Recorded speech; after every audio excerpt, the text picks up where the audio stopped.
you announced you're going to be fighting with Andrea Lee.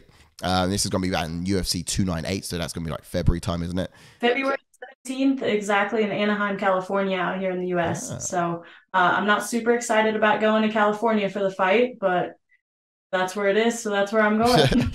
You know, you just go where the fight takes you. I mean, you've been campaigning for it for a Right. while now, though, haven't you? Something that's been on the, I think you posted it about a couple of months or so back. A couple months ago, I tried to get the fight with Andrea Lee. Her and I Mm, messaged back and forth over text, and I was like, "Hey, you want to fight? Like, let's try to fight. Let's hype this up." And she was like, "Yeah, let's do it. I'd love to have December range somewhere in there." And I was like, "Me too."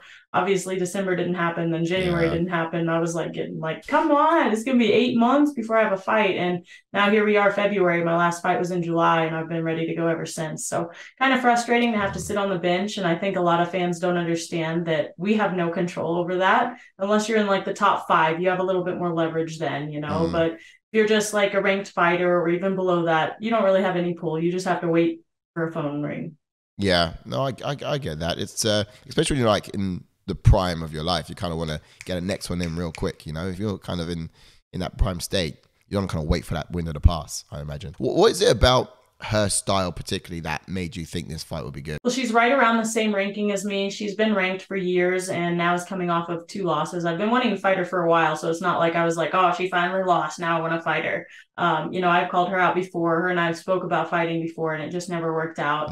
Mm, I think stylistically, it's just a good matchup. She has pretty good grappling, really good striking. mm, And I'd say I have really good grappling and pretty good striking. So, yep. um, well-roundedness going in there, just like I had against Macy. I think it makes for really fun, exciting fights that get remembered through the ages. So I'd love to fight Andrea as she's kind of, I'd say, starting to lower her hype in the career. But I've always looked up to her. She actually was in Invicta when I started in Invicta, and I think she was fighting the night that I had my first pro fight for a title shot, maybe. I can't remember for sure.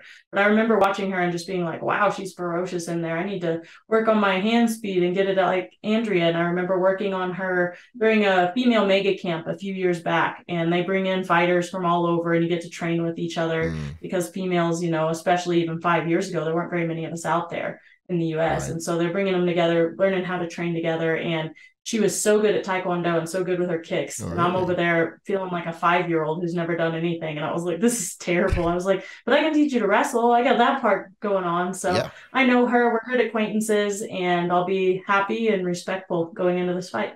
Yeah, I think that she's going to be kind of backed against the cage, so to speak, and like really be trying to fight hard. Mm, And I'll be ready for it. I expect a fast pace. I expect a lot of volume out of Andrea, and she's been working on her wrestling a lot too, it seems like. So I'm yeah. expecting a lot of grappling potentially in this fight as well. Nice, yeah. Like I said, it could be a triple threat here. We could be seeing us go to the ground. Could be quite technical with the hands as well. I think you're right. It's going to be a good fight.